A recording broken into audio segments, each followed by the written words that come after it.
Friends, welcome back to Ramesh அறுசுவை kitchen.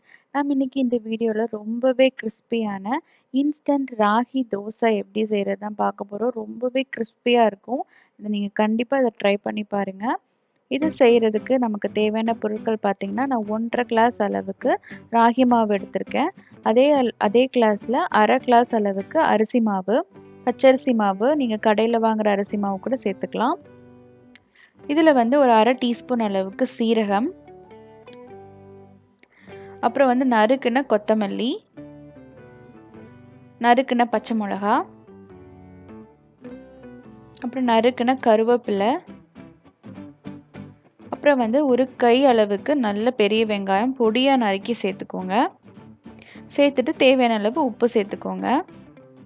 உப்பு சேர்த்துட்டு இது நல்லாவே தண்ணியாக ரவா தோசைக்கு எப்படி மாவு ப்ரிப்பேர் பண்ணுவீங்களோ அந்த மாதிரி பேட்டர் தண்ணியாக இருக்கணும்.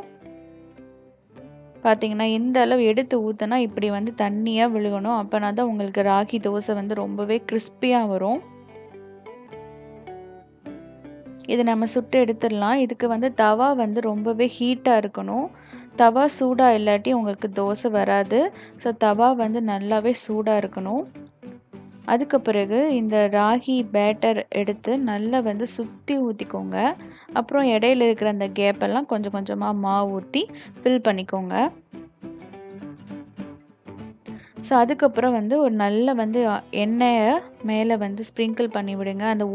அந்த தோசையில் இருக்கிற அந்த கேப்லலாம் நல்லா எண்ணெயை ஸ்ப்ரிங்கிள் பண்ணி விட்டால் தான் உங்களுக்கு கிறிஸ்பியாக இருக்கும். பார்த்திங்கனாவே பார்த்துக்கோங்க, நான் நல்லா எண்ணெயை ஊற்றி நம்ம நல்லா சுட்டெடுத்தோம்னா கிறிஸ்பியான இன்ஸ்டண்ட்டாக ராகி தோசை ரெடி ஆகிடும். நல்ல ஒரு பிரேக்ஃபாஸ்ட்டாக இருக்கும். டின்னருக்கும் ரொம்பவே அற்புதமாக இருக்கும். இதுக்கு தேங்காய் சட்னி, என்ன சட்னி வேணாலும் வச்சுக்கினாலும் ரொம்பவே நல்லாயிருக்கும். இந்த வீடியோ உங்களுக்கு ரொம்ப பிடிச்சிருந்துச்சுன்னா என்னோடய சேனலை மறக்காமல் சப்ஸ்கிரைப் பண்ணிக்கோங்க. லைக் பண்ணுங்கள், கமெண்ட் பண்ணுங்கள், ஷேர் பண்ணுங்கள். தேங்க்யூ ஃபார் வாட்சிங்.